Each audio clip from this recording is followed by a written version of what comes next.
Bonjour, je m'appelle Lise Beaulieu-Villeneuve, j'ai 74 ans, je demeure à Saint-Adolphe d'Howard depuis environ 50 ans et je suis présentement à la retraite.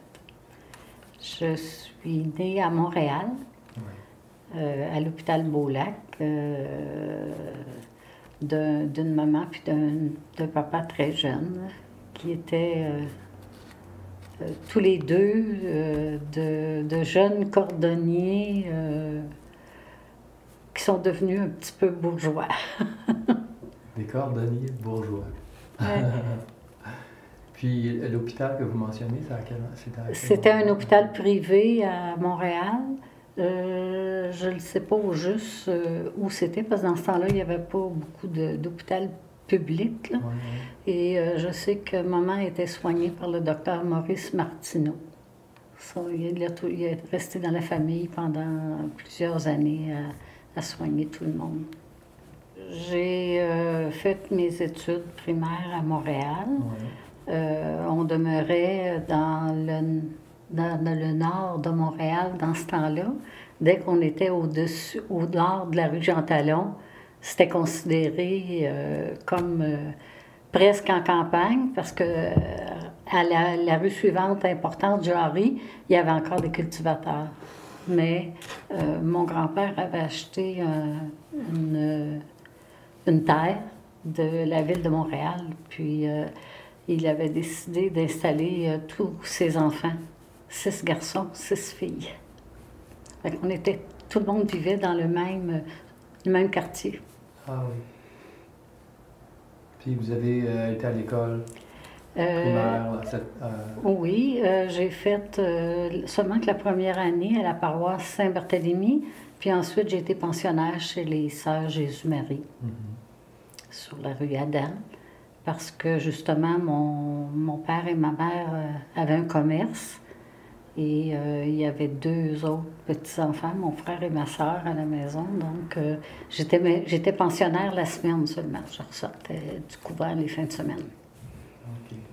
Vous avez connu vos grands-parents?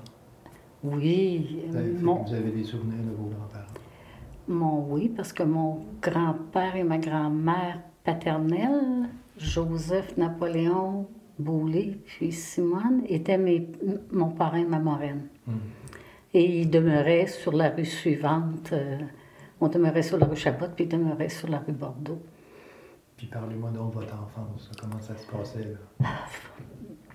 J'ai eu une enfance très joyeuse, très, je pourrais dire, occupée. Mon père aimait beaucoup jouer du piano, chanter, donc j'ai appris le piano à partir de 3-4 ans chez Robert L'Herbier, puis Roland Desormeaux, qui demeurait la rue suivante de chez nous. Au pensionnat, c'est sûr qu'avec les religieuses, les Sœurs Jésus-Marie, c'était une congrégation assez à la mode. Ça fait qu'on faisait du théâtre, on faisait du chant, on faisait du patin, il y avait beaucoup d'activités, pas seulement du tricot et de la broderie, là, comme c'était le cas. Puis les fins de semaine, quand je revenais, ben, mon père était propriétaire d'un magasin de chaussures. Dans la fabrique de son père, parce que mon grand-père fabriquait des souliers puis des bottines d'hommes et des bottines de bébé, des petites bottines blanches, toutes petites.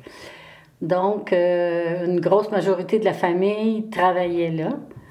Mon père travaillait dans le magasin, lui qui était propriétaire, puis moi, ben, j'aimais ça aller vendre des bottes puis des souliers les fins de semaine, le vendredi puis le samedi. J'allais aider à mon père et à ma mère. À part ça, ben, c'est ça, mon père était un homme très joyeux, très, je pourrais dire, un peu artiste sur les bords, donc il jouait beaucoup de piano. Puis il y avait beaucoup d'amis dans les artistes. Donc, je me souviens tout petite, même peut-être à l'âge de 2 ans, à cause des photos qui m'ont fait souvenir, on venait à Saint-Sauveur, au Mont-Gabriel, à l'Estérel, parce que papa, il connaissait bien, puis il jouait du piano avec le baron d'Ampin. Je me souviens de tous ces endroits-là. Quand c'était pas là, c'était Ozable Chasm dans l'État de New York. Il nous faisait toujours voyager. Tous les dimanches, on sortait de Montréal, puis on visitait. On allait quelque part. Après ça, ça a été l'école secondaire. À l'école secondaire Marie-Médiatrice à Montréal pour, à la fin, faire un cours qui appelait dans le temps commercial de secrétariat bilingue, 2 ans, dans un collège privé. Puis après, bien, ça a été le monde du travail. Puis comment ça se passait à Montréal? Vous aviez beaucoup d'amis? Est-ce que vous participiez justement en faisant du théâtre, en faisant toutes sortes d'activités? C'était plutôt à Montréal ou comme vous disiez, c'est... À la maternelle, disons au primaire, c'était surtout à Montréal. Oh, le vendredi soir, on écoutait Zézette sur une émission de radio assis sur la chaîne du trottoir dehors.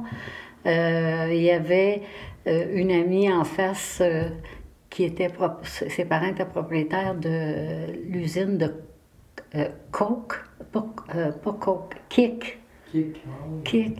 Et puis, qu'il y avait un grand garage pour les camions, puis tout ça. Fait qu'on faisait des vraies pièces de théâtre avec des rideaux, puis des costumes, puis on invitait toute la rue. Puis moi, comme de raison, avec la famille que j'avais, je pense que j'étais la 49e petite enfant du côté de mon père. Ça fait que on n'en manquait pas, là, des cousins, des cousines. Il y en avait beaucoup, beaucoup. Ouais.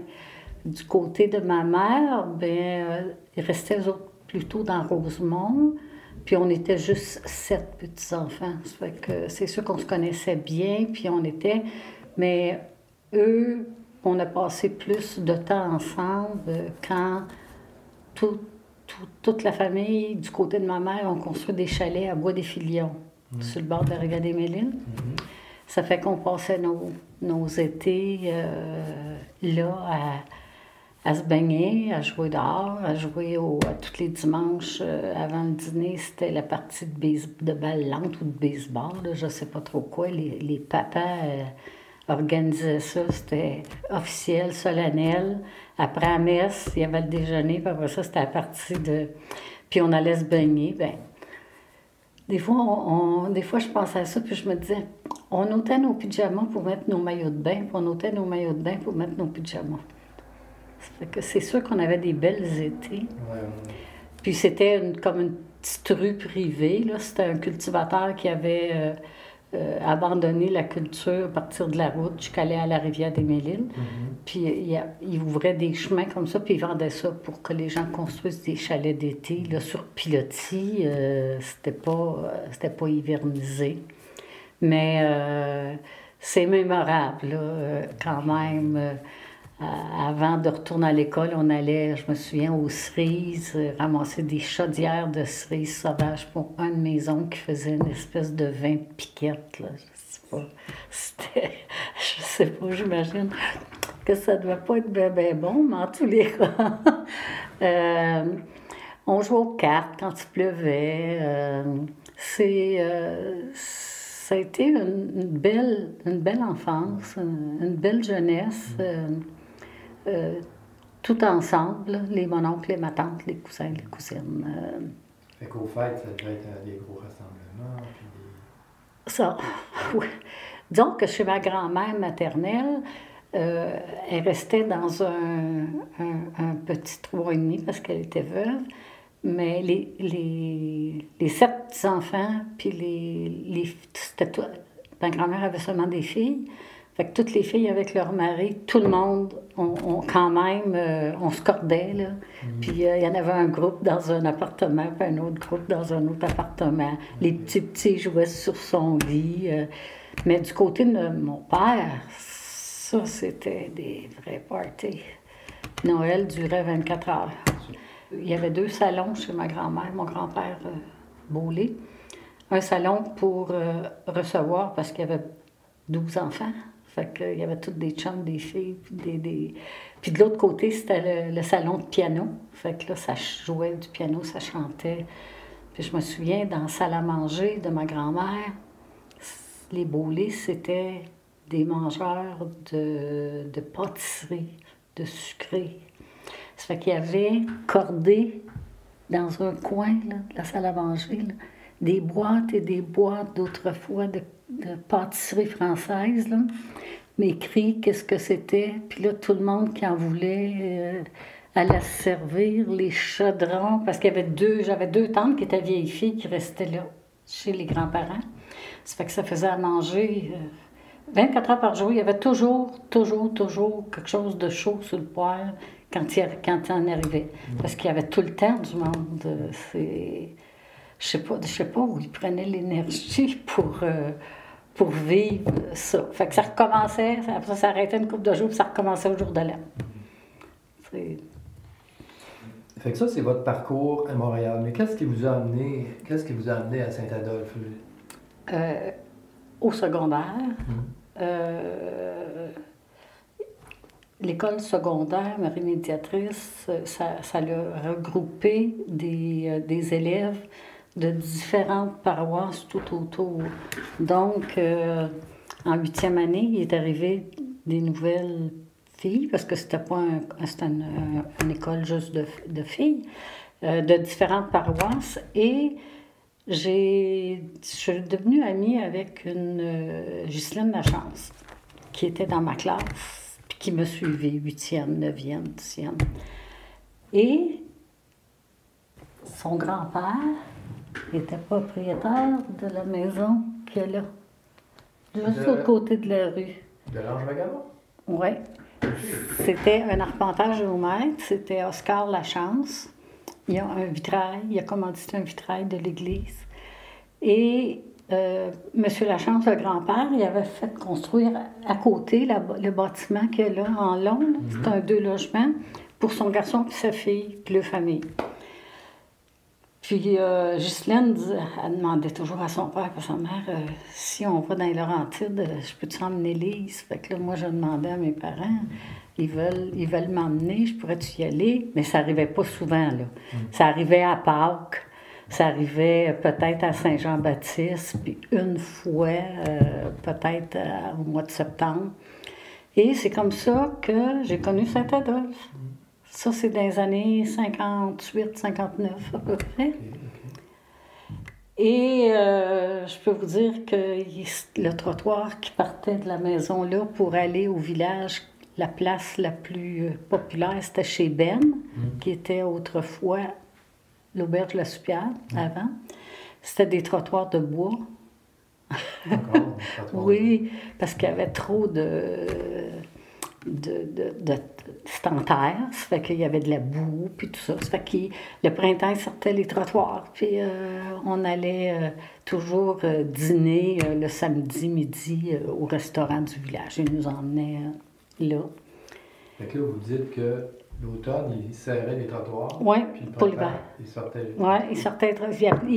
C'était ça l'expression. Ouais. C'est quand est-ce qu'ils vont sortir les trottoirs, là. Tu sais, c'était comme un événement, là. J'imagine à d'autres places aussi, mais j'ai pas connu ça à la Norette, puis j'ai pas connu ça à Bois-des-Filions, j'ai connu ça juste ici.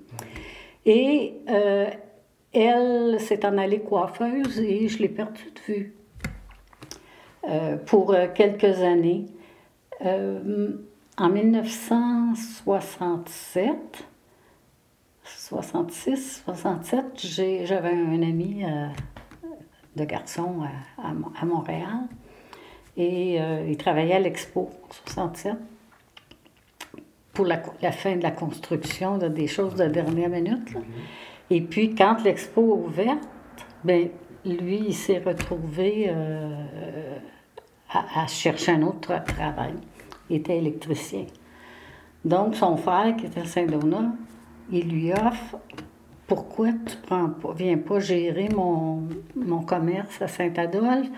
Je passe mon temps, moi, il dit, à envoyer des employés de Saint-Donat à Saint-Adolphe, de Saint-Donat à Saint-Adolphe. » Ça fait que il me dit qu'est-ce que tu penses de ça? Tu sais, ça te ferait-tu quelque chose? Comment j'irais travailler dans les Laurentides? Puis tout ça. Parce que lui, dans le fond, il venait des Laurentides, de Saint-Jérôme, Sainte-Lucie, Saint-Donat.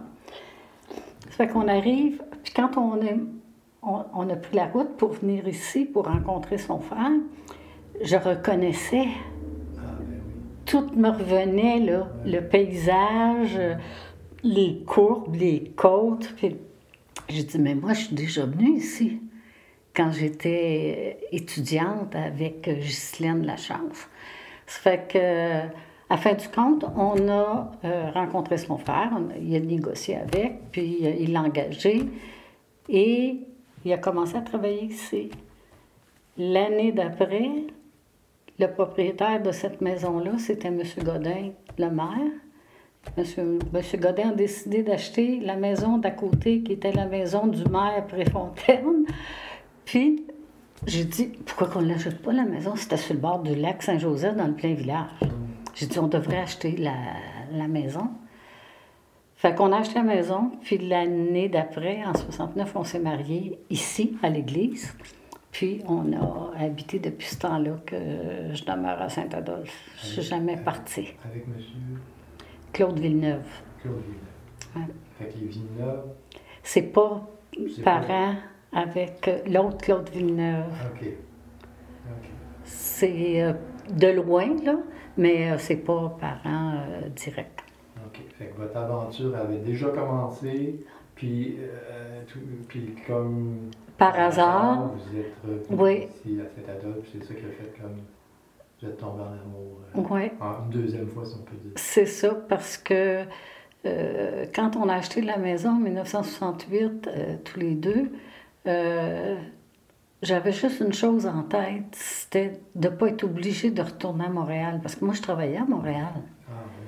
J'avais une bonne fonction dans l'importation. C'est une compagnie qui s'appelait ASCO Trading Company, puis après ça, c'est devenu ASCO Optical Company.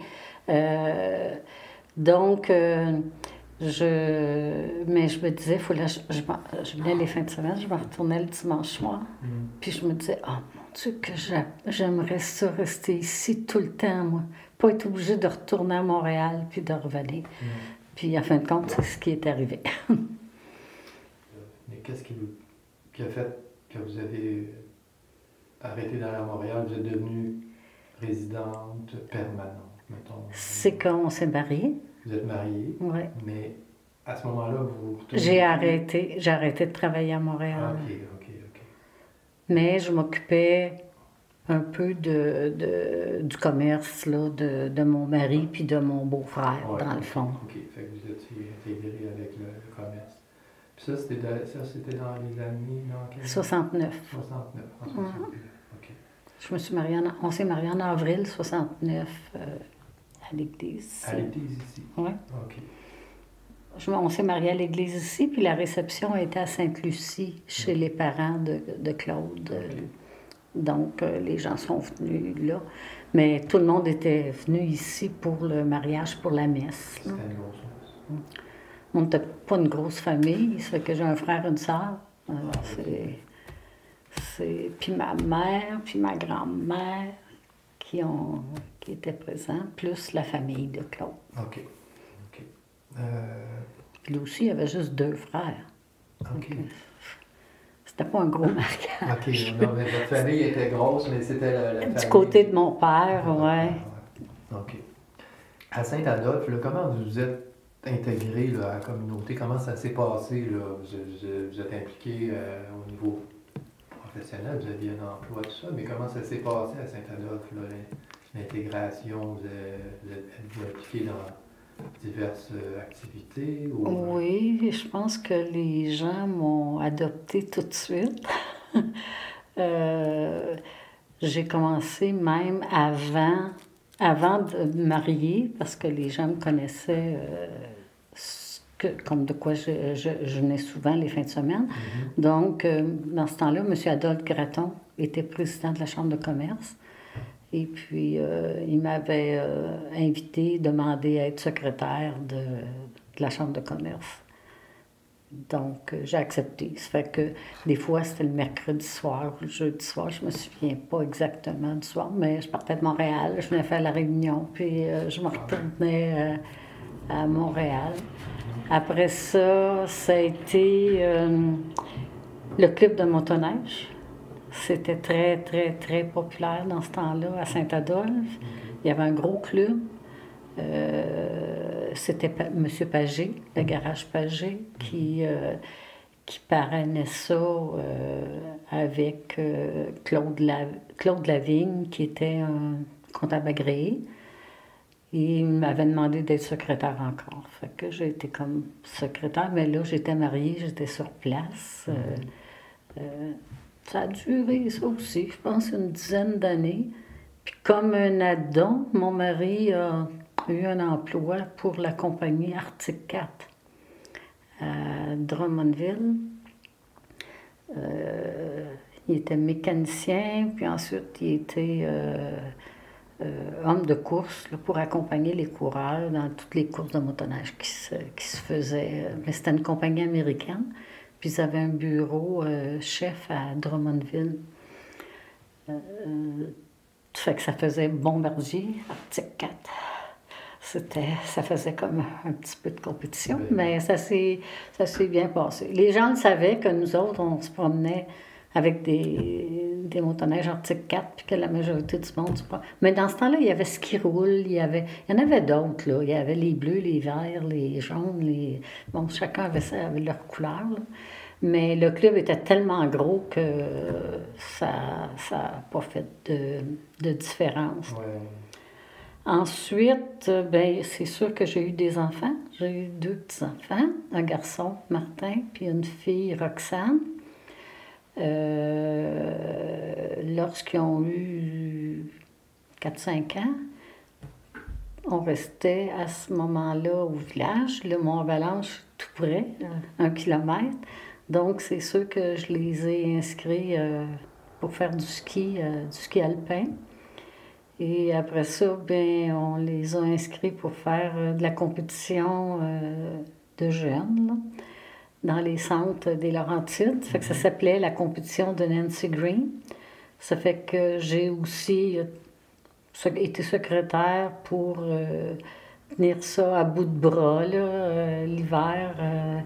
Pour organiser des soupers bénéfiques, engager des moniteurs, transporter les jeunes d'un centre de ski à l'autre, les fins de semaine. Ça, mon mari, il a fait beaucoup de taxis dans cette période-là. Après ça, les enfants ont grandi, puis eux autres, ils ont continué de leurs propres ailes, là, le ski puis les compétitions. Et puis là, on a créé avec M. Armand Godin, qui était retraité du Jardin botanique, une société d'horticulture. Ça a été très populaire. On a eu jusqu'à des centaines de membres. On faisait des conférences mensuelles. On avait des participants. On a eu toutes les grandes vedettes de l'horticulture sont venues à Saint-Adolphe à partir de Larry Hodgson, Mondor, nommez-les, là, on les a tous invités à venir nous donner des conseils, puis la façon de jardiner, puis les modes, puis les nouvelles variétés. Puis ça a été une belle période. Puis la municipalité, durant ce temps-là, ben, ça lui a permis de gagner des prix de concours Ville et Village Fleuris, ensuite, on a gagné au provincial le premier prix, les deuxièmes prix. Réellement, on était très, très compétitifs.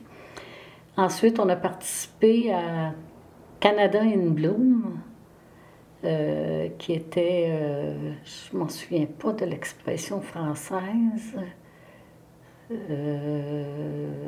En tout cas, c'était un concours à travers le Canada. Donc, on est allé chercher encore des prix pour notre municipalité qui était bien fleurie, propre. Puis ensuite, ils nous ont demandé de participer dans un concours international. Et on a été jumelés avec une ville d'Écosse, Pitlochry, un petit peu au nord de Édimbourg. C'est la ville où la reine Victoria a passé son voyage de noces. Donc, c'était aussi une belle ville fleurie.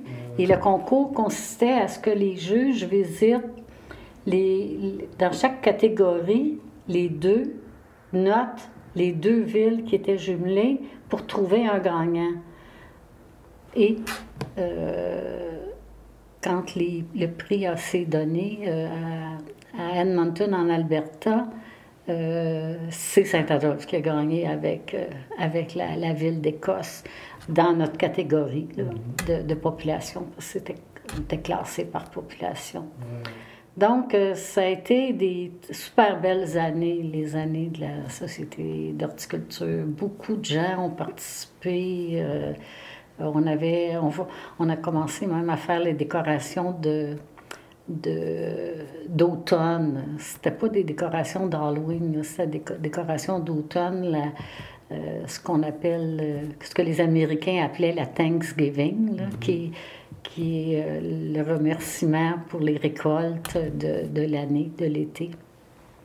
Ça a été aussi bien agréable. On allait couper toutes nos herbes, nos quenouilles, et puis la municipalité fournissait les baies de foin puis les citrouilles qu'on rajoutait pour l'Halloween, qui faisaient des décorations. Ils en font encore.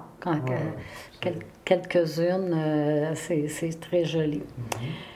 Et rendu, dans les années 2018, on m'a sollicité pour créer une société d'histoire à Saint-Adolphe.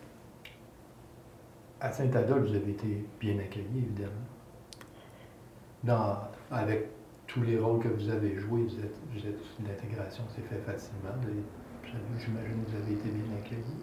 Bon, pour moi, de toute façon, je l'ai écrit quelque part. Mon âme est peut-être à Montréal, mais mon cœur est à Saint-Adolphe. Oui, réellement, j'aurais beaucoup de difficultés, même aujourd'hui, à partir pour aller dans une maison de retraite ou ailleurs. Disons que je suis bien ici, je suis heureuse, je suis confortable, j'adore le paysage, je l'admire, donc je suis bien. Pour revenir à ça, dans les années 75, la municipalité a perdu 2 ou 3 secrétaires trésoriers de suite qui sont décédés.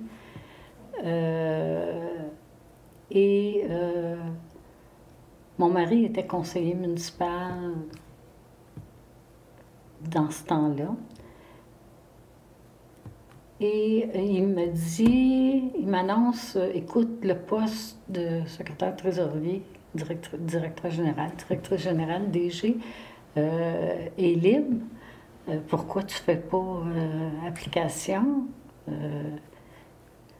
Il me semble que ce poste-là te convient avec l'expérience que tu as et du territoire et des gens, des habitants de Saint-Adolphe.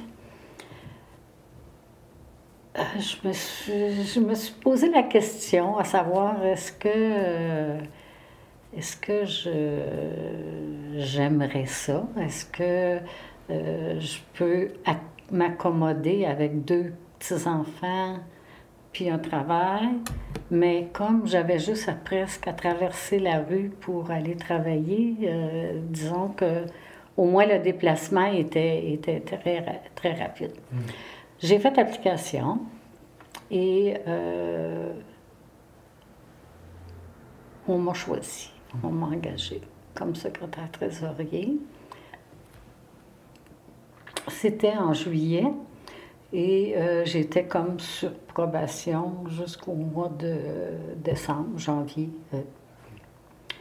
Et à ce moment-là, je savais que, disons que je n'avais pas de spécialisation directe en droit municipal, mais j'ai demandé qu'ils m'autorisent à aller suivre tous les cours qui seraient disponibles, soit par la corporation, soit au cégep, parce qu'il y avait les cégeps là, qui étaient forts, puis qui commençaient à donner des cours dans beaucoup de domaines.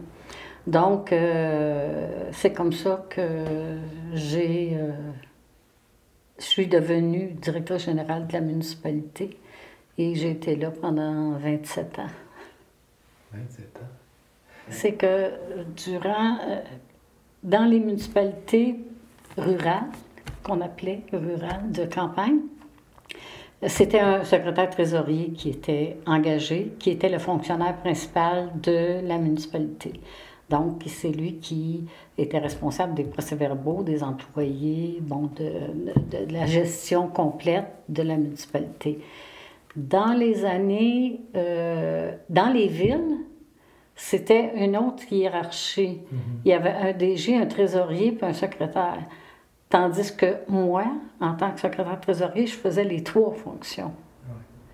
Et il n'y avait pas d'autres, comment je pourrais dire, d'autres cadres. Il y en avait juste un. Mais la municipalité s'est mise à grossir, puis à grossir, puis à grossir.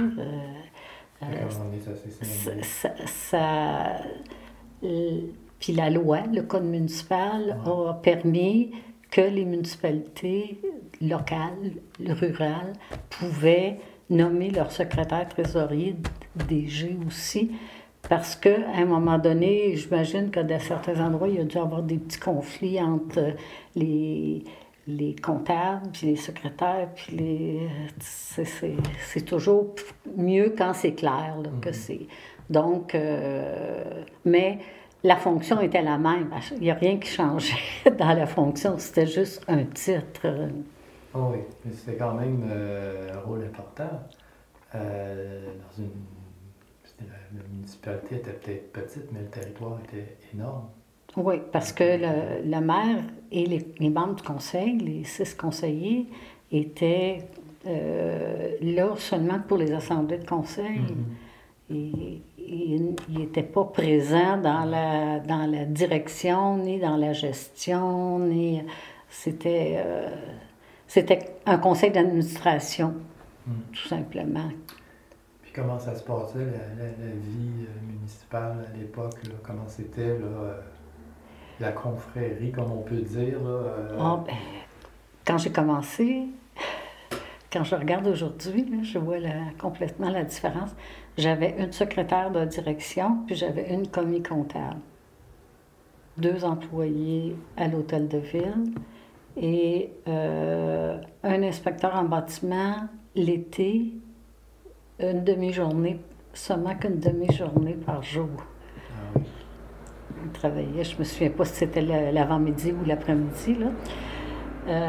Et il y avait la voirie qui était plus indépendante, qui était l'entretien des chemins. C'était le gros et le plus important avec le... Parce qu'on avait quand même 200 km de chemin à entretenir. Donc, été comme hiver, parce qu'on a toujours déneigé, à part quelques petites exceptions, là, des contrats de déneigement privés, mais c'était le personnel de la municipalité qui assumait ces travaux-là, travaux publics. C'est un grand territoire. Mais là, la prochaine question, c'est comme, là, réalisez-vous que vous étiez la première femme à occuper ce rôle-là? Hein?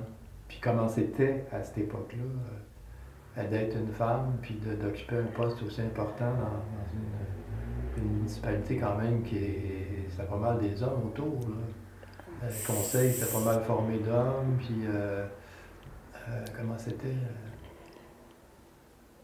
Disons que j'imagine que pour les gens de la place, ça a dû faire quand même un choc de voir, parce que je pense que la première femme conseillère municipale, ça a été Mme Corbeil, Cathy Corbeil. Puis je me souviens pas si elle était là, si elle est arrivée presque en même temps que moi, ou si elle était là un peu avant moi. Il y avait une femme au conseil. Bon, c'était elle, donc elle était là. C'est sûr qu'il y a des hommes qui étaient contre moi. Ça, je le sais. Il y en a même qui se gênaient pas pour le dire.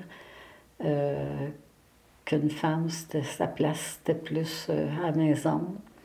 Mais, par contre, je leur avais dit, laissez-moi faire mes preuves. Si ça ne fait pas, vous me direz, puis je m'en irai chez moi.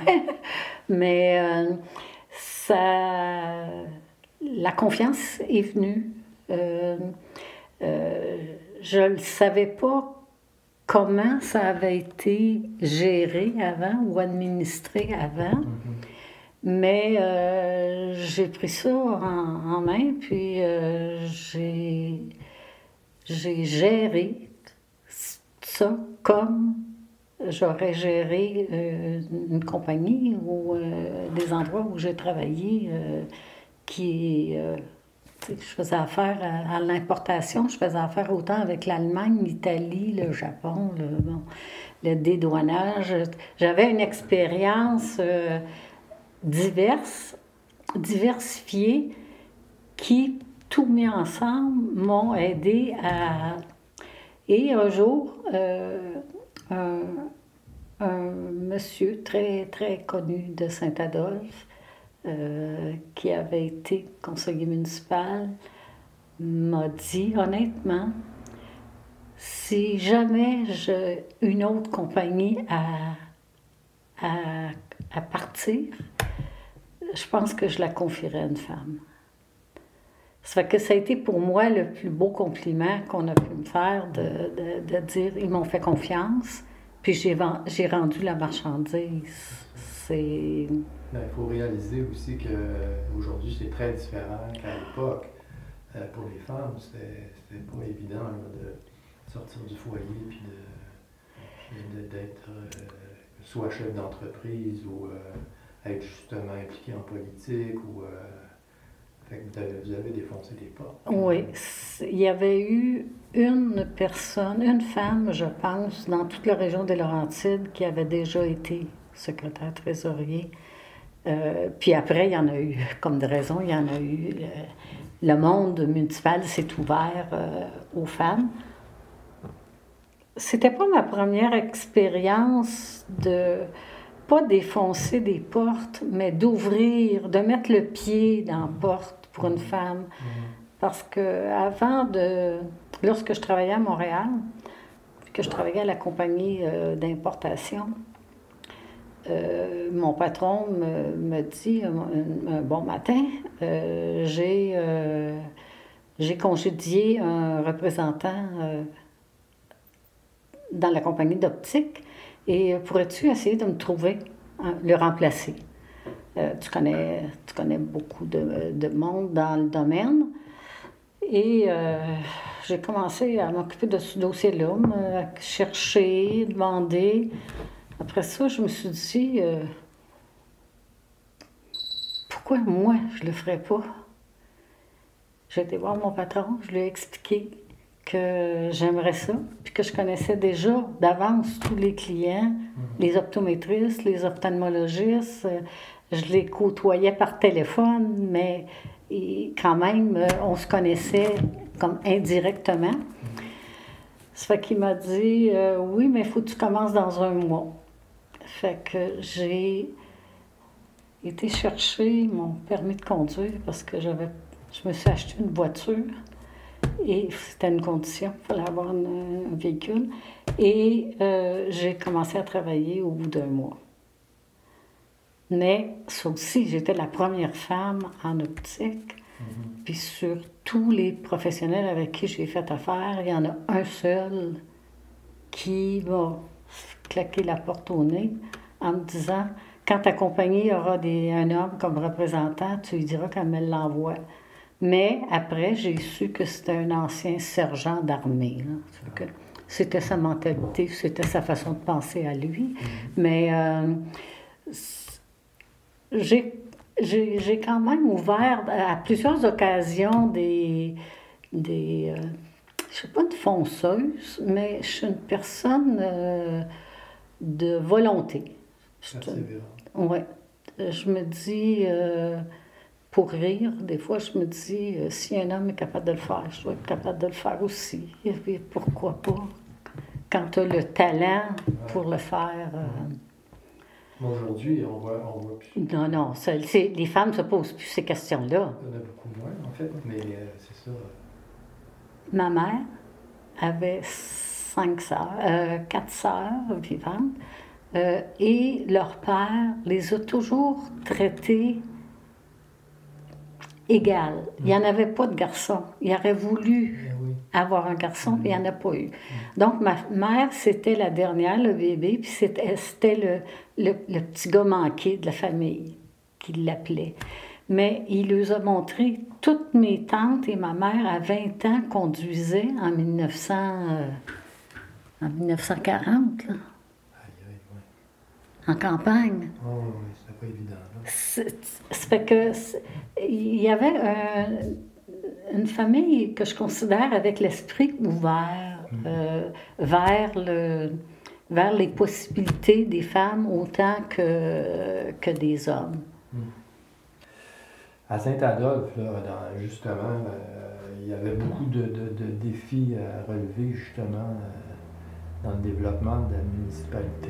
J'imagine comme DG, là, comme vous aviez des défis. Je peux vous en raconter une, parce que la carte qui est là m'inspire.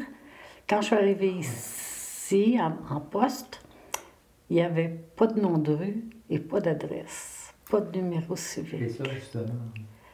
Donc, j'ai toujours eu l'expérience d'une autre chose qui m'apportait un avantage par rapport à une autre personne. Comme mon mari était électricien et que il faisait de l'électricité dans des chalets, des nouvelles constructions, puis tout ça, l'Hydro-Québec devait aller raccorder quand tout était fini, inspecter, bon, tout ça. Et il arrêtait à la maison, puis il disait quels chalets sont prêts à raccorder. Il y avait sa liste, il me disait sont où. Là, j'essayais de lui expliquer, c'est que vous prenez le chemin à la 3e à gauche, quand vous allez voir la maison verte, vous tournez à droite, puis là, vous allez voir. Puis, fait que ce que je faisais, c'est que je prenais mon auto, puis je disais, je vais vous emmener. Là, parce que ça n'avait plus de sens. Quand il y en avait 4-5, là, eux autres même, ils ne se retrouvaient plus. Les explications que je leur donnais, c'était tout mélangé là, dans leur tête. Il n'y avait pas de GPS à cette époque. Non, il n'y avait rien. Donc, j'allais leur montrer Quand je suis arrivée à la municipalité, un des premiers projets que j'ai eu, parce que en plus, la propriété qu'on avait, il y avait deux appartements à côté de notre contigu à notre maison. Un, c'était la municipalité qui était là, justement, qui était le bureau municipal dans le temps, puis au-dessus, c'était le bureau d'assurance de M. Godin, qui était demeuré là un bout de temps. Et la municipalité s'en va, le local est vide, je veux annoncer, moi, comme je viens de Montréal, je suis habituée avec la presse puis le Journal de Montréal, dans ce temps-là, je ne sais pas comment il s'appelait, et j'appelle pour faire mettre une petite annonce, local à louer, à Saint-Adolphe, et la presse me dit, c'est quoi l'adresse? Je dis, il n'y en a pas, c'est sur la rue principale. Tu sais, c'était facile de dire ça. Ça fait qu'il dit, le monsieur me dit, je regrette, si vous n'avez pas une adresse spécifique, on peut pas vous passer une petite annonce. J'ai dit, parfait. Fait que j'ai rappelé le lendemain, puis j'ai dit, je l'ai trouvé, c'est 15 rue principale. J'avais inventé une adresse pour pouvoir passer ma petite annonce. Donc, quand je suis arrivée à la municipalité, Puis que je me suis aperçue que sur la rue principale, c'était facile. Je restais à côté de la soupière, puis en face de chez Leblanc, les Bessiques. Tu sais? Puis à côté de Marcel Godin, l'assurance. Fait que c'était facile à retracer. Mais les gens qui demeuraient partout, des 85 lacs, c'était comme pas possible. Donc, j'ai commencé en 75. Je pense qu'en 77, j'ai demandé un budget au conseil municipal pour faire un relevé technique des maisons. Où est-ce qu'il y avait des maisons? Puis s'il y avait une rue devant. Puis à faire le montage de la carte pour nommer, parce que ça se fait par un règlement municipal, nommer tous les chemins, leur donner des rues, faire tout le système de numérotage des maisons, donc en partant de la 329 en bas à Moronite, en partant de zéro avec un chiffre aux 25 pieds, d'un côté pair, l'autre côté impair, puis en montant comme ça jusqu'à Sainte-Agathe. On a recommencé par le chemin Gémont, puis de là, quand c'était à droite de la 329, c'était 1500 en descendant. Quand c'était à gauche, 1500 en montant. Puis là, c'était toujours 2 chiffres. Ça fait qu'on a fait tout le territoire comme ça. Ça m'a pris 2, 3 ans. Ça, c'était un méchant défi. Puis là, on sortait des cartes d'arpenteur, mais elle finissait là. Mais le chemin, lui, il continuait. Mais là, il n'avait pas de plan. Parce que c'était des terres ou En tout cas, ça a été avec Normand Gratton qui était là, à ce moment-là, on avait un inspecteur à temps plein là, de bâtiment pour donner des permis. Moi, je me souviens, quand on a acheté la première maison, c'était le chef de police dans ce temps-là. Il faudrait parler de ça, peut-être, la base militaire. C'est le chef de police qui était venu chez nous pour émettre le permis de rénovation, puis ça m'avait coûté 50 sous. Mais je me disais, comment la municipalité peut arriver à payer un employé, la paperasse, se déplacer pour 50 sous? Donc, tout ça me revenait quand j'ai pris la fonction, la direction, la gestion de la ville, pour essayer de faire des choses qui étaient selon certaines normes, là, qui étaient bien encadrées. Puis, donc, c'est ça. On a, avec Normand Gratton, lui, il était très bon en design. Donc, c'est comme ça qu'on a construit la carte des dons de rue avec les lacs. Okay. Pour que les gens se... C'est pas la carte, c'est pas votre carte originale, ça? Non. Mais je pense que j'en ai, je sais pas si j'en ai pas une vieille, là, une plus vieille. Oui, oui. Est-ce que c'est la carte qui est dans le nom? Celle-là, je pense que c'est la plus vieille.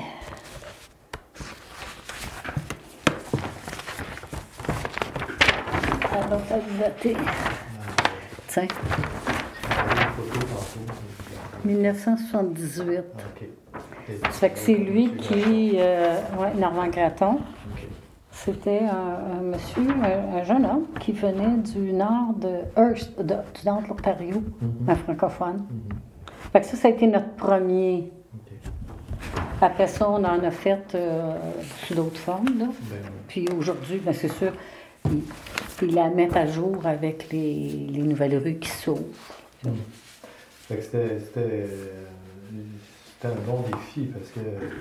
Ça a été un beau projet, puis un beau défi. Je l'avais noté dans mes choses parce que je me disais, oh, ça c'est quelque chose d'important, mais je ne savais pas que c'était vous qui... On a passé généreusement des soirées à travailler sur ça, parce que des fois, dans le jour, on n'avait pas le temps.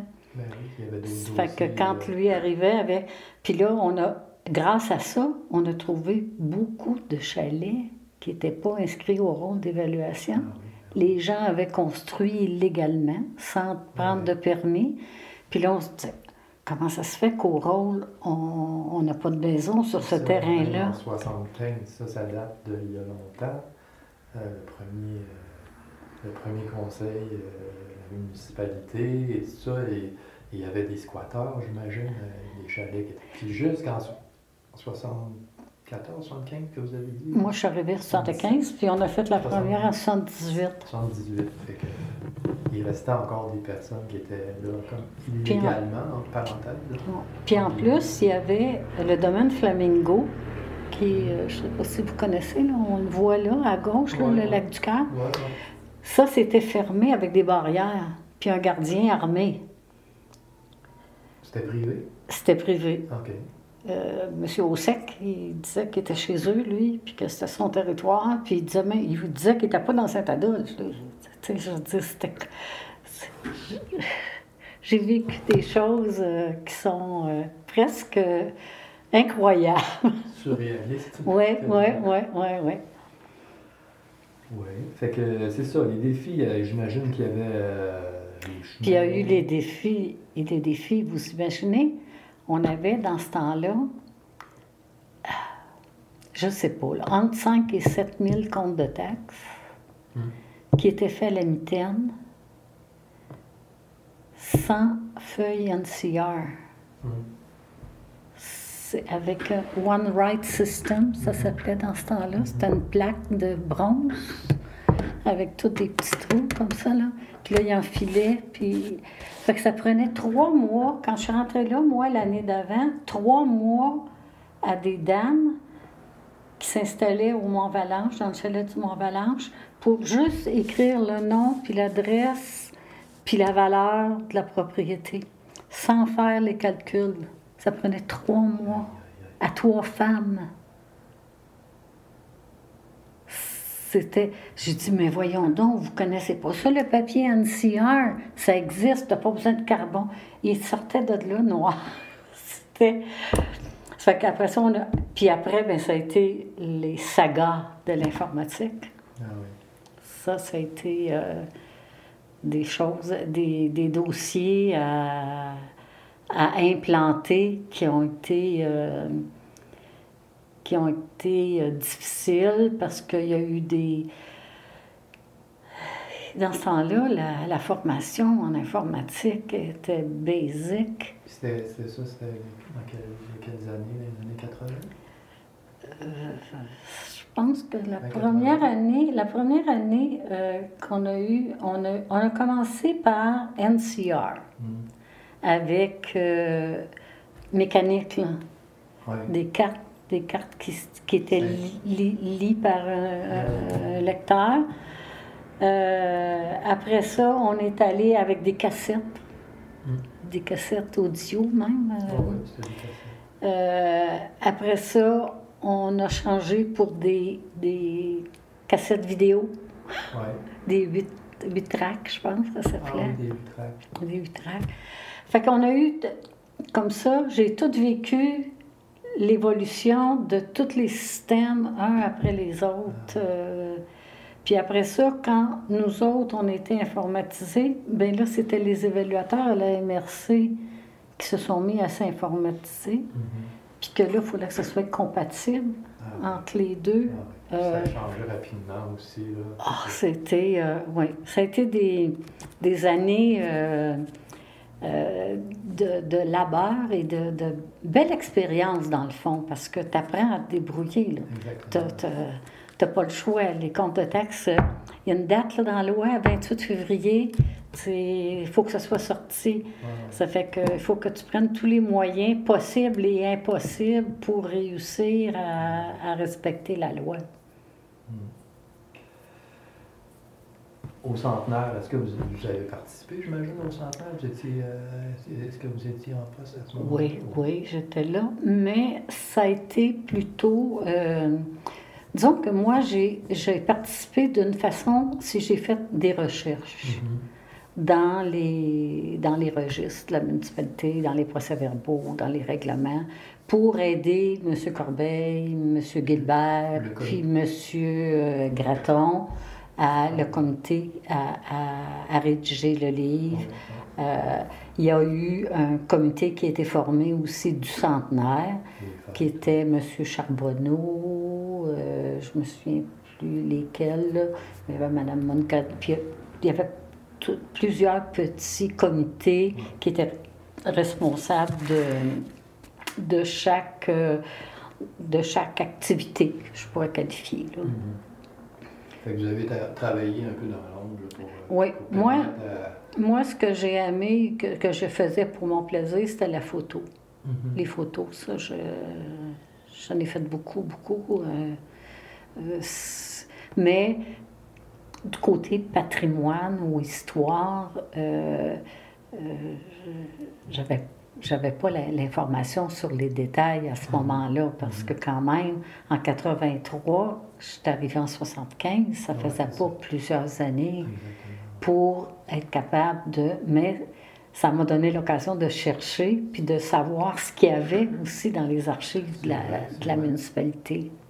Ces recherches-là, les activités qu'il y a eu, puis le livre, la publication du livre, ça a été un beau résultat. Là.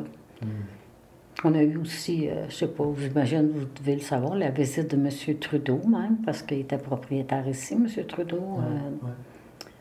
Donc, il était présent aux fêtes. Justement, à cette époque-là, il y avait quand même beaucoup d'effervescence à Saint-Adolphe. Là. Comment c'était dans ces années-là? Saint-Adolphe avait une super belle réputation en tant que villégiature. Le lac Saint-Joseph attirait beaucoup de gens. Les artistes nous ont choisis souvent comme lieu de repos. Il y avait toute la gang de Cré-Brasil qui passait le fin de semaine à Soupierre.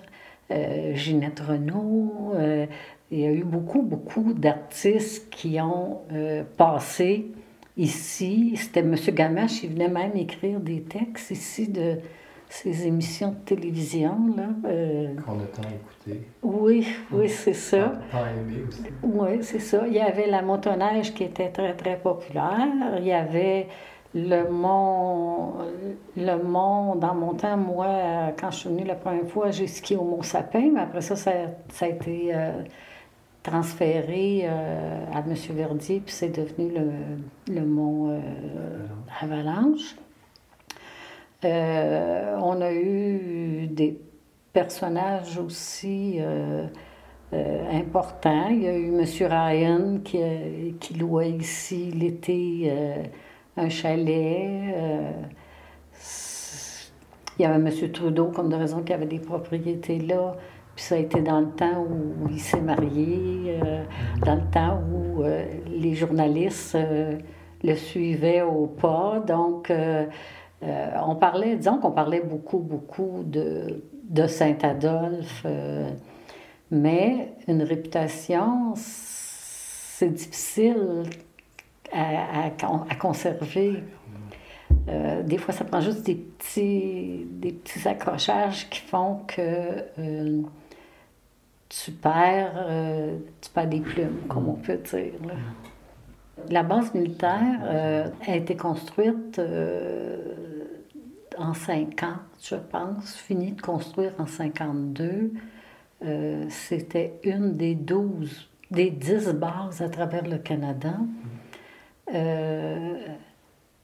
Par un décret, la base militaire du Lac-Saint-Denis était une propriété du gouvernement fédéral à l'intérieur de notre municipalité. Donc, il s'auto-gérait.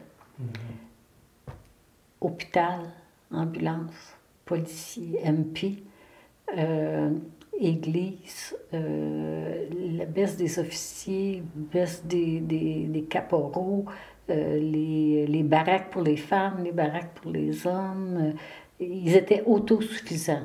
Ils avaient leur propre système d'aqueduc, d'égouts, d'électricité, avec une barrière. Donc, n'entrait pas qui voulait sur la base militaire s'il n'y avait pas une raison d'y aller. Ça a amené comme de raison beaucoup de militaires qui venaient ici des fois pour se formés dans un domaine quelconque, parce qu'il y avait des cours qui étaient donnés sur place. Il y avait le Goethe Site, qui était les antennes pour détecter les avions. Donc, la base militaire avec les bunkers au lac Saint-Denis, eux recevaient par des ondes. Dans ce temps-là, c'était avancé comme technologie. Et c'était des couacs, des femmes soldats, qui, sur des grands tableaux tout le tour de grandes bâtisses, identifiaient les avions qui circulaient au-dessus du territoire que la base militaire Saint-Denis couvrait jusqu'à ce qu'une autre base couvre. Donc, c'était top secret. C'est une chose que même moi, j'ai visitée, je pense. Je me souviens pas si c'était fermé mais c'était top secret. C'est ce que ça fait que. Et ça rapportait, dans ce temps-là, il me semble qu'on m'avait dit une masse salariale de 8 millions de dollars par année. Donc, il y avait beaucoup de militaires qui restaient sur la base. Il y avait beaucoup de militaires qui restaient ici dans le village parce qu'ils voulaient pas, ils voulaient que leurs enfants soient pas élevés dans une base militaire. Bon, X raisons, mais il y avait le droit. Il y en avait beaucoup à Moronite aussi parce que c'était anglophone. Okay. Donc, ici, il y a... Puis, une des conditions de l'installation de la base militaire sur le territoire de Saint-Adolphe, c'était qu'il y ait une école anglophone dans le village. Donc, il y avait le couvent qui était l'hôtel de ville aujourd'hui. Ça, c'était des religieuses, c'était francophone. Et le centre récréatif d'aujourd'hui, c'était le collège anglais. C'était pas une école française, c'était un collège anglophone. Pour les anglophones de Saint-Adolphe et pour les anglophones de la base militaire qui venaient à l'école ici. OK. Mais le couvent, est-ce qu'il servait aux religieuses? C'était seulement, ou... Non, il y avait des filles puis des garçons. Il y avait des garçons aussi? Oui. Puis là-bas aussi, là, à l'école anglophone, il y avait les deux. Et il y avait, c'est ça. Mais c'est sûr que les garçons, quand ils finissaient le francophone, je ne sais pas en quelle année, là, parce que c'était des classes doubles, là, je pense, hein, il y en a qui sont allés, qui ont transféré à l'école anglophone pour apprendre l'anglais. Okay. Fait qu'on a des photos. J'ai retrouvé une photo avec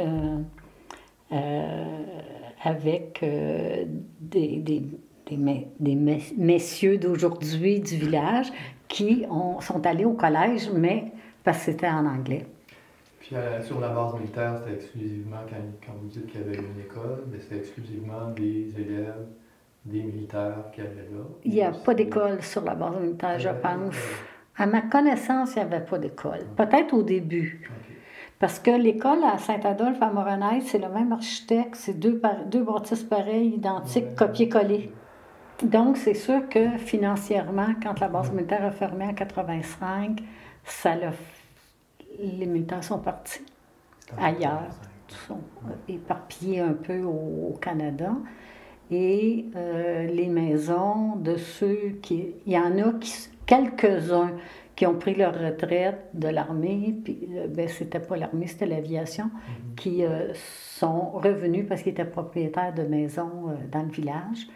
Mais les Burry, les Pemberton, c'était ça des anciens militaires à la retraite qui ont décidé de rester ici. Mais ça faisait une masse salariale pas juste pour Saint-Adolphe, là. Pour Moronite, il y en a qui restaient à Sainte-Agathe, il y en a qui restaient à Sun Valley, c'était dans la région ici.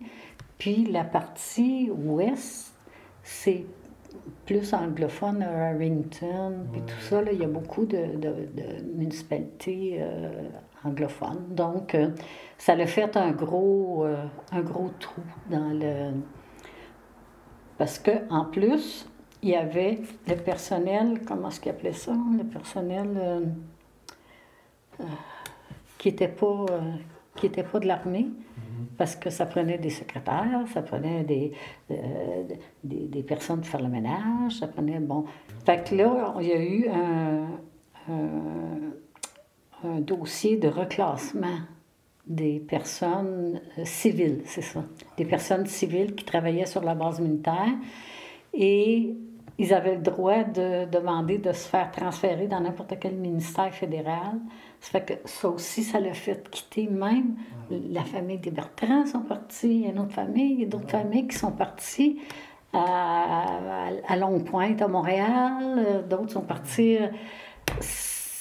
Ça a été un gros choc, un gros manque. Parce que les autres étaient employés Du fédéral. Ils pouvaient demander d'être transférés. Okay. Parce qu'ici, s'il n'y avait plus de base militaire, il y avait encore moins d'ouvrages, moins d'ouverture, moins de possibilités. Parce qu'ici, là, moi, là, quand je suis arrivée, quand j'étais même à l'hôtel de ville, il y avait 2 stations-service, il y avait 2 épiceries, des grosses épiceries. Il y avait un vendeur de bicycles, il y avait des boutiques, c'était plein, là, la rue principale de commerce. Les auberges, les restaurants. Oui. C'est ça, ma prochaine question. Là. Il y avait, en tout cas, au niveau très touristique, il y avait des choses. Les plages étaient, je pense que le lac était plus bas. Oui. Je ne sais pas si c'était à cette époque-là ou c'était un peu avant, peut-être. Les plages étaient. Le niveau de l'eau était un peu plus bas, puis ça faisait en sorte qu'il y avait beaucoup de plages. C'est ça. Ici, on est à 1200 pieds au-dessus du niveau de la mer. Le lac Saint-Joseph était. Peut-être ça. Il faut faire attention, hein, ça a peut-être changé. Et c'est la municipalité qui pouvait régir le niveau du lac, le niveau de l'eau. Parce qu'au printemps, il ne faut pas dire que le village était inondé tout le temps, c'est faux. Au printemps, à la crue des eaux, parce que tous les ruisseaux des montagnes qu'on regarde, ils ne montent pas, ils descendent vers le lac. Donc, c'est sûr que ça faisait un surplus d'eau.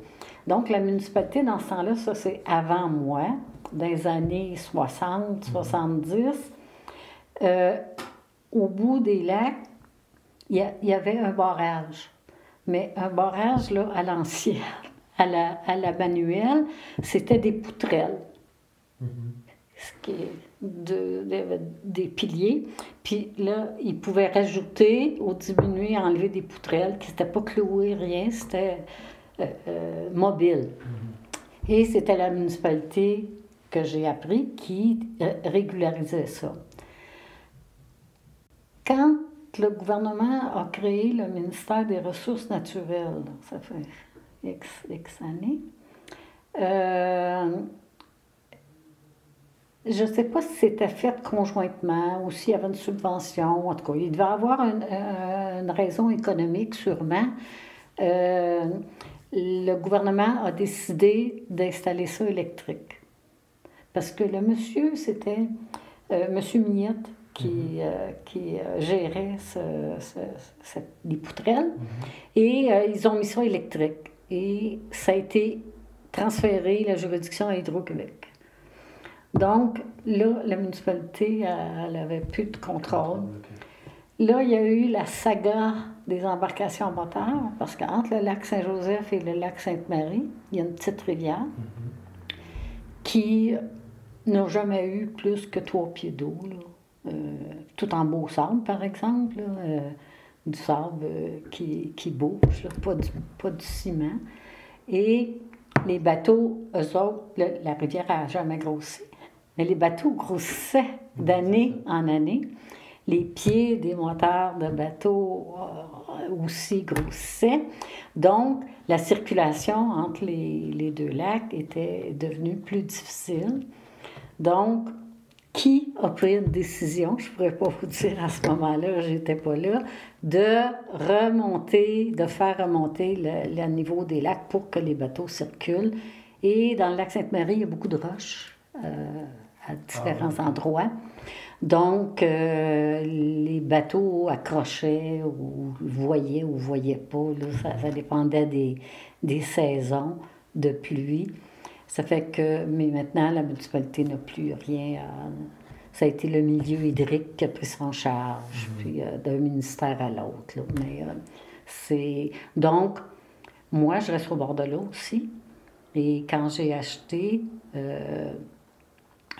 ça fait très longtemps, là, le terrain, j'avais une belle plage, en beau sable. Puis aujourd'hui, il reste peut-être quelques pieds parce que l'eau est haute. Ça a monté de combien de pieds, peut-être?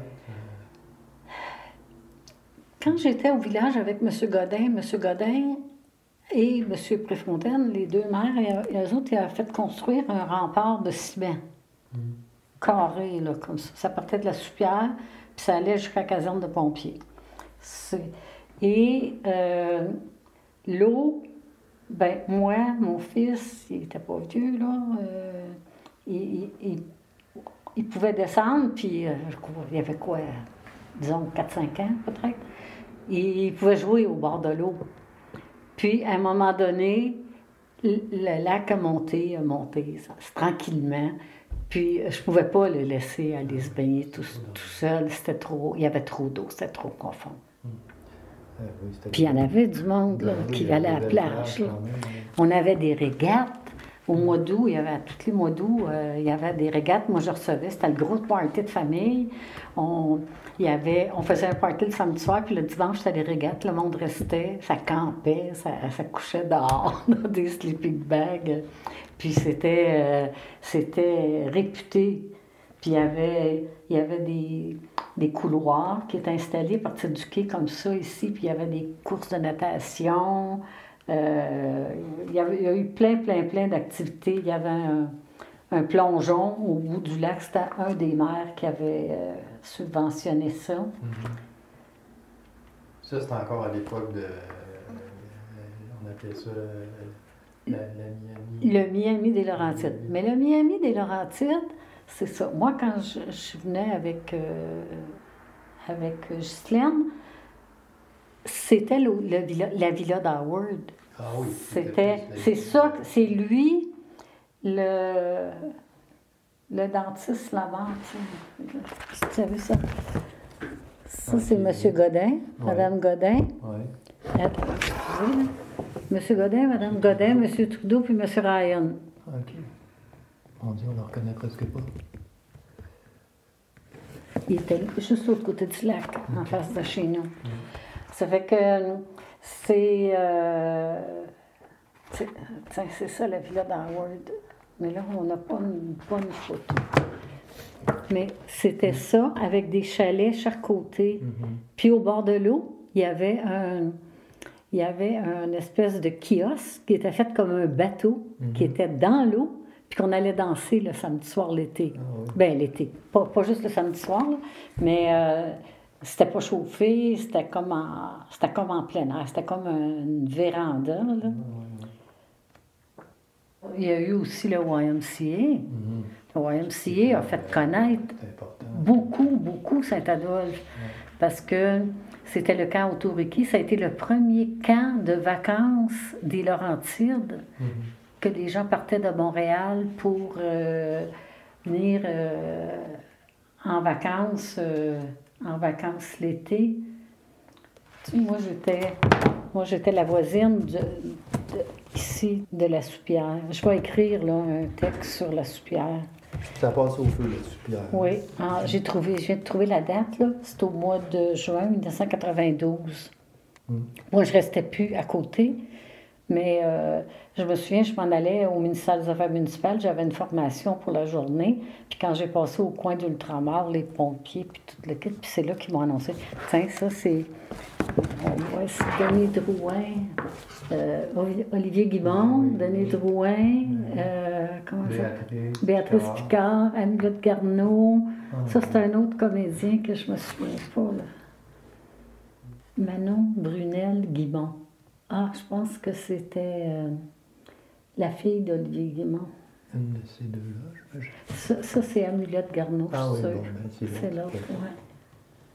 Des beaux souvenirs, quand même. C'est ça. Ça, c'est le livre du 125e, celui-là. Oui, le livre du 125e. Ils ont fait beaucoup. Ça, c'était le bord de la soupière. Au village, là, j'imagine, depuis que vous êtes ici, je ne sais pas si c'était comme à l'époque, mais est-ce qu'il y avait des personnages un peu plus, disons, un peu marquants ou colorés au village, qui se promenaient au village, là, ou je sais pas, que vous avez... Oui, que j'ai connu la mère au chat. La mère au chat, vous l'avez connue? Oui, oui. Elle était en face de l'hôtel de ville, dans le fond. Son mari était supposé être un capitaine au long cours. Et je ne sais pas dans quelles circonstances il peut être décédé, là, mais elle a demeuré dans cette maison-là et au musée, il y avait beaucoup de choses de elle, de la mère au chat, ses lunettes, il y avait une peau de chat, différentes choses au musée du patrimoine dans le temps. Ça, on parle de la maison de Claude Beaulieu. De M. Beaulieu. Oui, oui. En passant, c'est mon cousin propre. C'est votre cousin, M. Beaulieu. Oui, son père, puis mon père, c'est les deux frères. C'est un des 6, là, des 6 enfants. J'ai des belles photos de ça, moi. Puis lui, c'est un adon qui est à Saint-Adolphe ou... Lui, il avait acheté un chalet sur le mont Howard, puis après ça, il est descendu au village. Mais lui aussi, c'était un électricien. Ah, OK. OK.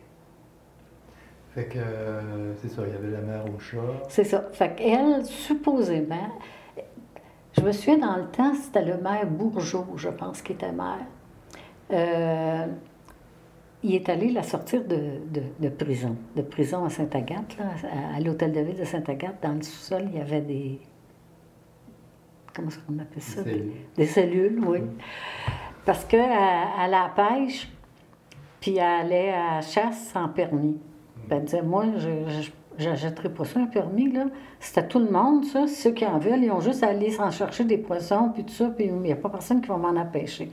Fait que je ne sais pas qui la vendait pour dire qu'elle avait... ça fait que... Puis elle, après ça, s'est mise à élever des chats. Et elle disait à tout le monde qu'elle avait fait manger du chat à bien des personnes dans le village qui ne le savaient pas, même au curé. C'était ça, son radotage. OK. Oui. C'est assez particulier. Oui, c'était particulier. Puis elle a vécu vieille. Ça serait surprenant de trouver jusqu'à quel âge elle a vécu. OK. Puis vous l'avez connue dans la période... Ben moi, je l'ai connue. Nous autres, on est arrivés comme en 68, puis... elle était ici, puis à un moment donné, elle est partie d'ici, ou... Je sais pas. C'est ça, je me souviens pas. Tout ce que j'ai su, c'est ça, c'est que Claude Beaulieu était rendu dans cette maison-là. OK. Fait que c'est le mystère de la mère au chat. Le mystère de la mère au chat, Puis, savez-vous que, juste à y penser comme ça, j'arrive même pas à dire son nom. J'ai oublié le livre, là, mais j'essaie de parler en mémoire. C'était pas Madame Allard, c'est Madame Allard? Non, Madame Allard, ça c'est... Madame au bonbon. Oui, au bonbon à Seine. Ça, c'est en face de chez nous, direct en face de chez nous. Ah oui. Elle aussi, vous l'avez connue? Ou... Ben oui, Madame Allard, je l'ai connue. Y avait-tu d'autres personnages comme ça, un peu qui... Mais pas comme ça, mais un peu qui se démarquaient, qui... Oui, il y avait... comment est-ce qu'il l'appelait, son surnom? Duncan Beauchamp. Duncan Beauchamp, c'était un parent des familles de Beauchamp ici, mais je ne sais pas trop de quelle famille. C'était un monsieur qui était, d'après moi, célibataire, pas d'enfant, pas de femme. Je peux pas dire que c'était un quêteux, mais c'était pas une personne autonome. C'était, quand j'étais jeune, on appelait ça, mon Dieu, c'est un homme qui vivait pas mal au crochet de tout le monde. il rendait service aux gens, puis les gens, ben, le récompensaient d'une façon ou non. Soit qu'il le nourrissait, soit qu'il l'habillait, soit bon. Mais je ne sais pas, et j'ai jamais creusé à savoir de quelle famille il était, parce qu'il y a plusieurs familles de Beauchamp ici. Ah, OK. C'était un spécial. C'était pas un monsieur méchant, c'était pas... Mais c'était quelqu'un qui se promenait au village. de service, ouais, il rendait service à tout le monde. Il était connu de tout le monde. Oui, il voyait quelqu'un qui travaillait sur quelque chose, il s'offrait pour aller y aider. Moi, je sais que l'année qu'on a acheté la maison, puis que j'ai retourné travailler un an à Montréal, puis avant que je revienne en 69, même quand je me suis mariée, je sais que mon mari l'a hébergé. Mais c'était pas un méchant monsieur, c'était pas un... Mais c'était quelqu'un qui... Disons que c'est quelqu'un qui a coloré le village. Moi, je venais de Montréal, puis c'est sûr que Montréal, même dans ce temps-là, c'était... tu t'occupes de tes affaires, puis le voisin s'occupe de ses affaires, mais de voir, tu sais, mon mari, souvent, il était là, alentour, j'arrivais, il était là, veux-tu que j'aille te chercher quelque chose? Il était de service, c'était un monsieur de service, mais d'où il venait ou qu'est-ce qu'il a fait dans la vie, je ne le sais pas. J'ai jamais enquêté sur ça. J'avais bien d'autres choses à m'occuper. Là, vous êtes retraité, mais là, depuis le début de votre retraite, là, vous avez fait quoi comme occupation ou comme... Bon, mon hobby préféré, c'est les voyages. Donc, même quand je travaillais, disons que je voyageais pas mal.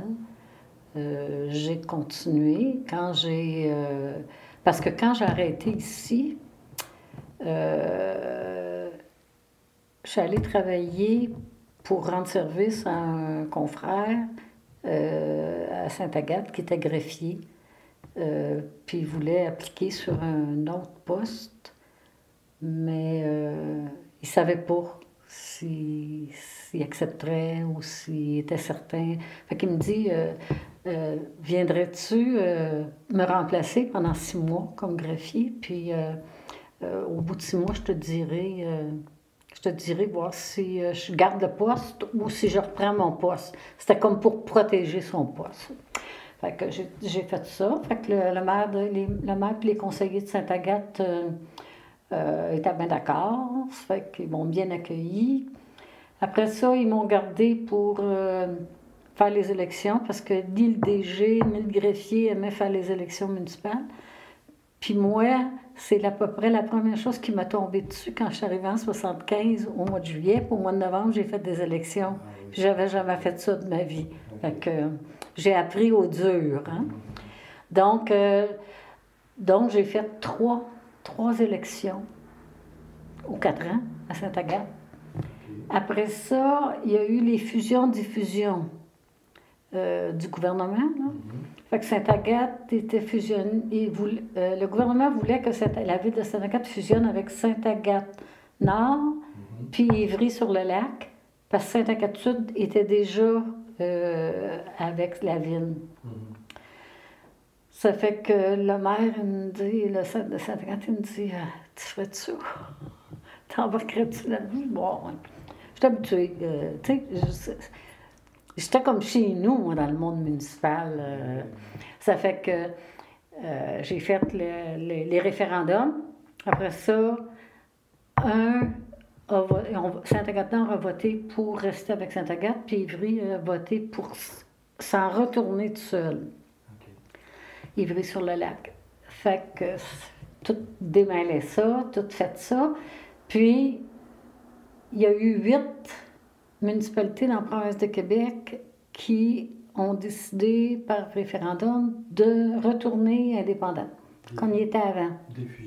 Défusionner. Ouais. Il y avait une aux îles de la Madeleine, il y avait Ivry-sur-le-Lac, puis il y en avait d'autres un petit peu éparpillés au Québec. Puis là, le ministère des Affaires municipales est venu me chercher, puis il m'a dit voudrais-tu faire application pour devenir première DG d'Ivry-sur-le-Lac de la municipalité défusionnée? Là, j'ai dit ben, je suis à ma retraite. Savez-vous? Fait que. Ils ont passé des entrevues, puis ils ont fini par m'arrêter et me dire c'est vous qui avez le poste.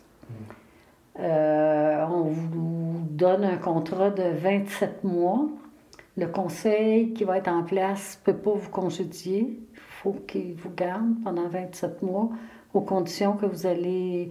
Ils m'avaient négocié des conditions minimales, puis ils ne peuvent pas t'offrir moins que ça. Et faire la première élection, puis repartir la municipalité à zéro. Il n'y a plus d'ordinateur, il n'y a plus de livre de règlement, il n'y a plus de procès-verbaux, il n'y a plus rien. Toute la ville, Sainte-Agathe avait tout gardé ça. Parce que c'est eux autres qui ont géré jusqu'à ce date-là. Ça fait que j'ai passé 27 mois, j'ai fait mes conditions, j'ai dit, écoutez, j'étais à la retraite, c'est un beau défi pour moi là, de faire ça. Ben, je vais travailler 3 jours par semaine, 10 heures par jour, pour avoir encore des journées de retraite. Ça fait que j'ai fait ça pendant 27 mois, j'ai tout remis sur place, j'ai engagé du personnel, tout réinstallé. Et puis au bout de 27 mois, ben, le maire puis m'ont demandé, les conseillers m'ont demandé de rester. J'ai dit, je pense que j'ai fait ma part. J'ai dit là, je vais aller faire ce que je veux faire. Autre chose que de la.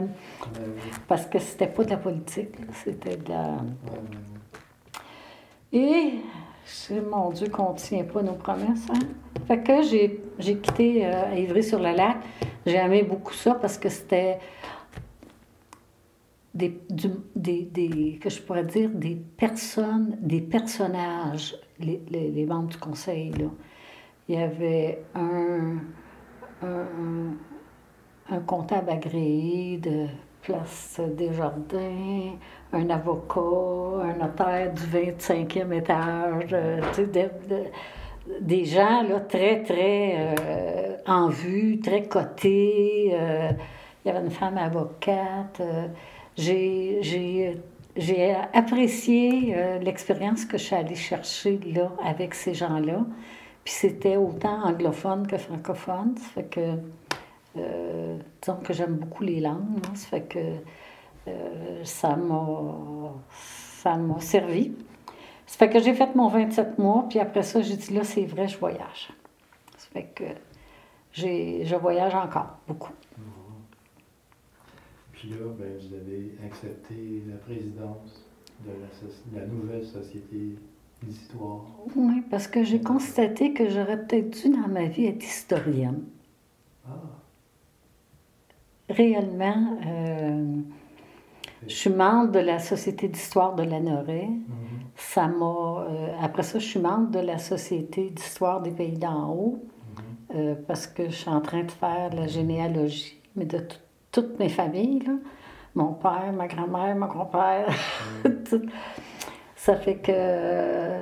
Puis là, ben, ils m'ont nommé sur le comité du patrimoine des Pays d'en haut.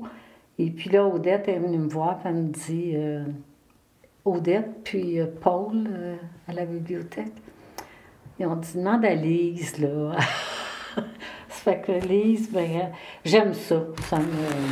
Ça me fait plaisir. Ça vous passionne en même temps. Oui, oui. Mais je pense que je suis une personne passionnée de plein de choses. Pas juste une chose. Les gens m'intéressent, l'histoire m'intéresse. Puis j'ai laissé tomber l'aquarelle, la peinture, le reste pour... puis j'ai des enfants, puis des petits-enfants. Puis là, ben, je suis arrière-grand-mère. Fait que ça occupe quand même... Ça a été quoi votre plus beau? Vous avez un souvenir là, à choisir, ça a été quoi votre plus beau souvenir à Saint-Adolphe? C'est plein de souvenirs. Disons que pour moi, je me tannerai jamais de la nature de Saint-Adolphe. Le paysage, où je demeure présentement,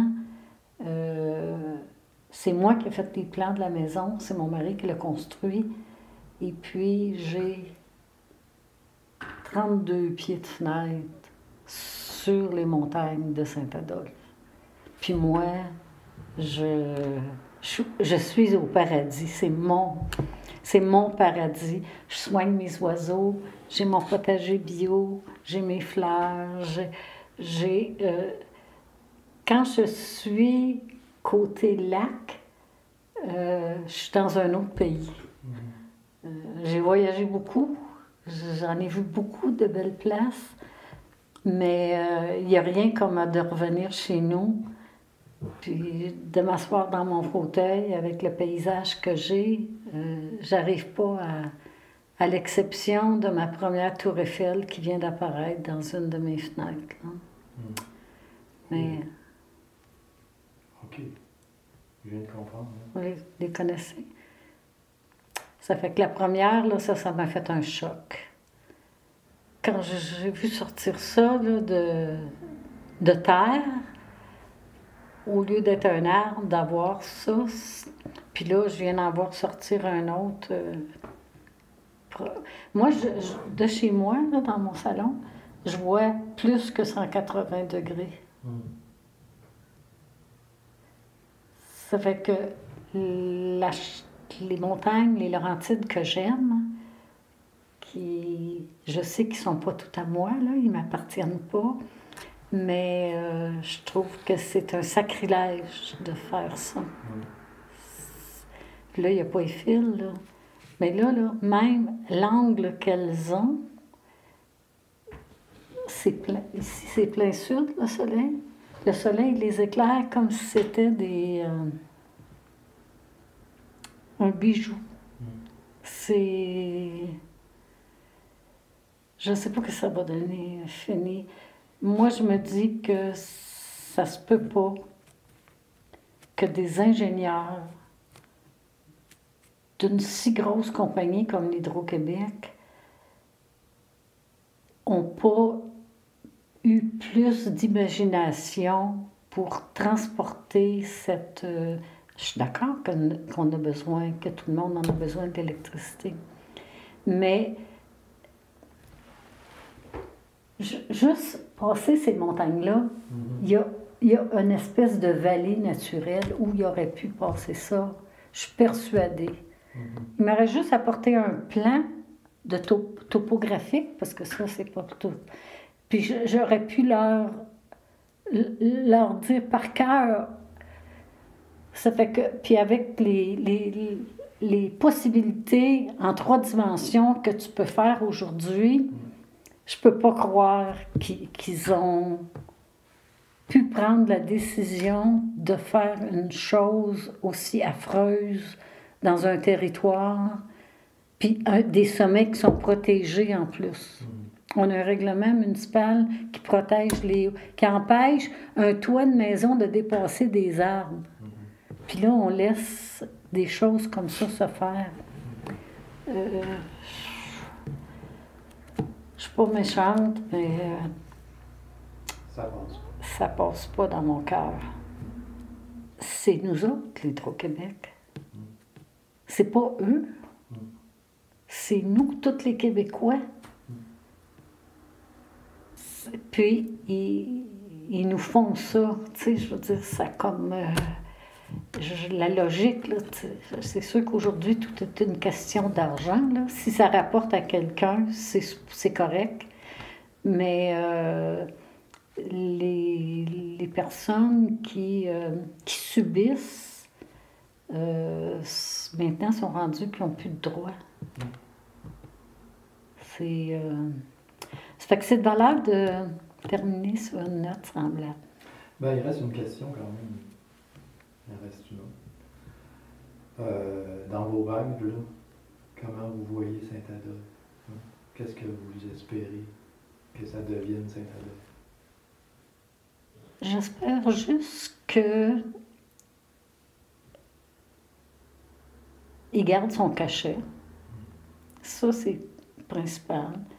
Qu'il n'y ait pas trop de personnes qui massacrent le paysage, les berges, la qualité de l'eau.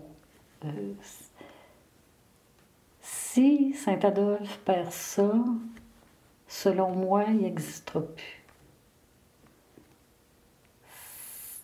C'est pas une terre à bois, c'est pas un champ cultivé, c'est laisser la nature faire ce qu'elle veut faire, ce qu'elle doit faire. C'est elle qui décide, c'est pas nous autres. Mais je souhaite beaucoup que la prochaine génération, les prochaines générations, en tout cas, j'élève mes enfants dans ce sens-là, apprécient puis détériorent pas. Parce que moi, mes enfants sont venus au monde ici. Hein? Mon fils reste encore ici. C'est avec ses deux filles, mais il faut que tout le monde fasse sa part. Il faut recycler, réutiliser, composter, éviter de jeter des choses qui sont bonnes, les donner à autrui, à d'autres personnes qui en ont besoin. Mais c'est sûr que plus tu viens grand, gros, fort, plus tu risques d'écraser les plus petits que toi. Donc, je souhaite juste que... Je souhaite que ça reste comme c'est aujourd'hui. Ou comme je l'ai connu même depuis le temps. Malgré tout, il y a des efforts qui sont faits, je sais. Et il faut continuer à protéger, à conserver, puis à corriger. Aller corriger les erreurs qui ont été commises. Ça se corrige. Quelqu'un qui a fait du gazon, dans mon temps, c'était à la mode, là, du gazon jusque dans l'eau. Hein? Aujourd'hui, ben, tu replantes. C'est pas difficile. C'est pas une question de mode, c'est une question d'être sensibilisé à la nature. Ce que, des fois, les gens de la ville sont plus sensibles que les gens de la campagne, qui, eux, prennent pour acquis que ça va toujours être là.